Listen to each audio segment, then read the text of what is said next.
Hi friends, good morning, welcome to X. I hope आप सब अच्छे हैं and you are preparing well for examination. शुरू करते हैं आज का हमारा करंट अफेयर, जो कि है वीकेंड का करंट अफेयर 21 एंड 22 मई 2023। So friends, before I begin, आज मैं आपको एक चीज़ बताना चाहता हूँ। जो प्राइम मिनिस्टर है वो G7 के विजिट में है, राइट। बट G7 कंक्लूड हो चुका है, मतलब G7 में जितने भी मीटिंग्स हैं वो सारे कंप्लीट हो चुके हैं। तो उसका जो आउटकम है वो प्राइम मिनिस्टर के विजिट का कंप्लीट होने के बाद ही हम देखेंगे, because prime minister is still on his visit.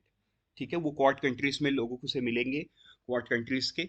वो जो सारा आउटकम है, वंस द मीट कंप्लीट्स, तो हम सारा चीज को एक साथ पढ़ लेंगे, क्योंकि अभी हम पढ़ेंगे तो क्वाड में कुछ एक डिस्कशन होगा, उसका कुछ आउटकम आएगा, तो आपको वो कंफ्यूजन होगा।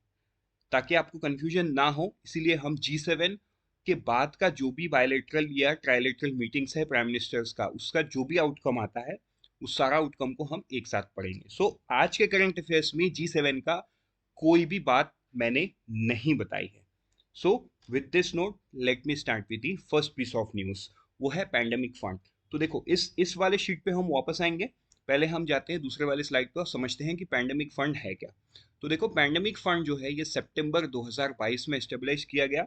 इसको एस्टेब्लिश करने वाला कौन कंट्रीज है? कुछ पार्टनर कंट्रीज है। पार्टनर कंट्रीज लाइक इंडिया भी है, उसमें यूएस भी है, यूरोपियन यूनियन भी है, यूके भी है। ऐसे बड़े बड़े कुछ कंट्रीज है जो पैसा एक जगह करके पैंडेमिक फंड क्रिएट कर रहे हैं। लेकिन ऑब्वियस सी बात है, इस फंड का ट्रस्टी कोई तो होगा। तो इस फंड का ट्रस्टी कौन है? The world bank. तो world bank will serve as the pandemic fund trustee and host the secretariat, which also includes technical staff seconded by the World Health Organization। तो देखो, क्योंकि ये पैंडेमिक फंड है, क्योंकि ये related to fund that is related to health, तो वहां पे वर्ल्ड बैंक का बहुत बड़ा रोल आ जाता है। ठीक है, तो जो फाइनेंशियल पार्ट है उसको वर्ल्ड बैंक देखेगा, जो टेक्निकल पार्ट है राइट रिलेटेड टू हेल्थ, वो सारा चीज कौन देखेगा? वर्ल्ड हेल्थ ऑर्गेनाइजेशन देखेगा। तो ये आपको ध्यान में देना है, क्योंकि इससे एक बहुत बड़ा स्टेटमेंट क्वेश्चन बन सकता है। एक स्टेटमेंट में आपको पूछ लेगा लॉन्च डेट, एक स्टेटमेंट में आपको पूछेगा कि फंड का ट्रस्टी कौन है, तीसरे स्टेटमेंट में आपको पूछेगा कि technical staff seconded by which organization. उसके बाद आपको पूछ देगा which of the following statement is correct और रॉन्ग। तो आपको ये कंफ्यूजन हो सकता है, तो इसीलिए तीन चीज आप याद करो।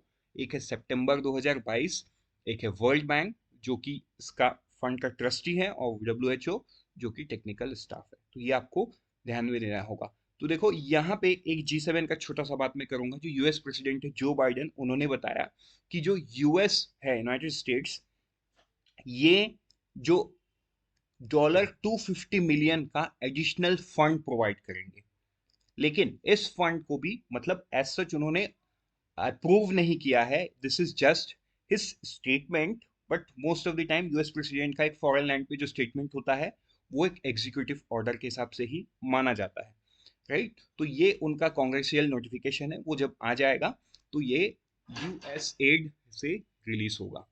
ठीक है, 250 मिलियन का एडिशनल फंडिंग वो देने वाला है। बढ़ते हैं आगे नेक्स्ट न्यूज में। वो है यूनियन मिनिस्टर जो है नरेंद्र सिंह तोमर, इन्होंने इनोग्रेट किया है Honey testing lab. Honey testing lab को कहाँ इनोग्रेट किया गया है? वर्चुअली इनोग्रेट किया है। एंड इसको किया गया है Raja Bhoj culture college of agriculture and honey expo exhibition, right. ये कहाँ पे है? वसुरसियोनी, बालाघाट, मध्य प्रदेश। तो देखो, ये आपको याद रखना होगा, बिकॉज ये फेमस नेम नहीं है। आपको मध्य प्रदेश याद रह जाएगा, लेकिन ये बालाघाट के किसी कॉलेज है तो ये आपको याद नहीं रहेगा। राजा भोज एग्रीकल्चर कॉलेज, ये आपको ध्यान में देना होगा। बढ़ते हैं आगे नेक्स्ट न्यूज की तरफ। वो है एक्सरसाइज समुद्र शक्ति। तो देखो, समुद्र शक्ति के बारे में हमने कई बार पढ़ा है। जो समुद्र शक्ति है ये कंक्लूड हो चुका है, जो कि इंडिया एंड इंडोनेशिया के बीच में एक बायलैटरल एक्सरसाइज है। ये 19 मई 2023 को कंक्लूड हो चुका है, राइट। बढ़ते हैं आगे नेक्स्ट न्यूज में। वो है मेरी लाइफ मेरा स्वच्छ शहर कैंपेन गेन मोमेंटम, राइट। तो ये एक इंपॉर्टेंट न्यूज है। तो ये जो कैंपेन का मोमेंटम है, इसको कौन कर रहा है? ये कर रहा है ministry of urban and housing affairs, right. तो देखो, it's 3R, waste to wealth, किसने लॉन्च किया? हरदीप सिंह पुरी ने 15 मई 2000 को लॉन्च किया है मेरी लाइफ मेरा स्वच्छ शहर। तो आपको याद करना होगा। ऑब्जेक्टिव क्या है?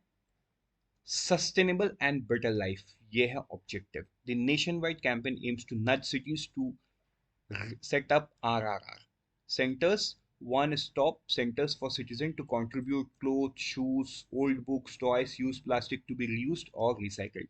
तो ये बहुत important step है towards resource mobilization because economy में हर चीज उनको नहीं मिलता है. Using this RRR centres things can be reused as well.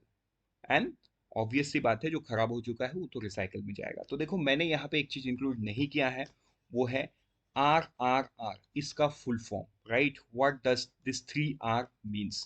तो ये आपको आई थिंक पता है, आप मुझे कमेंट सेक्शन में बताओ. With this, let's move to the last piece of news that is related to EPFO.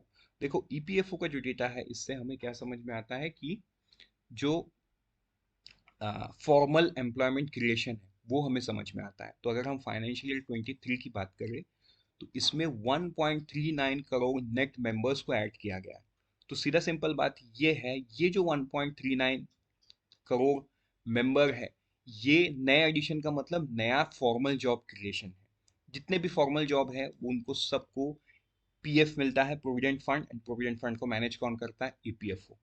PF के लिए लोगों को क्या चाहिए? Universal account number, UAN, right?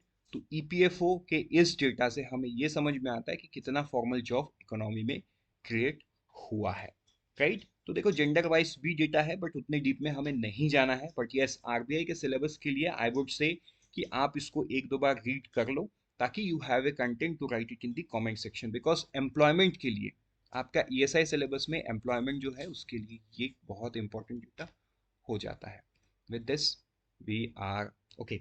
The one more news is district good governance index. तो देखो, ये जो डिस्ट्रिक्ट गुड गवर्नेंस इंडेक्स है, ये स्टेट का, गुजरात स्टेट का सबसे पहला होगा.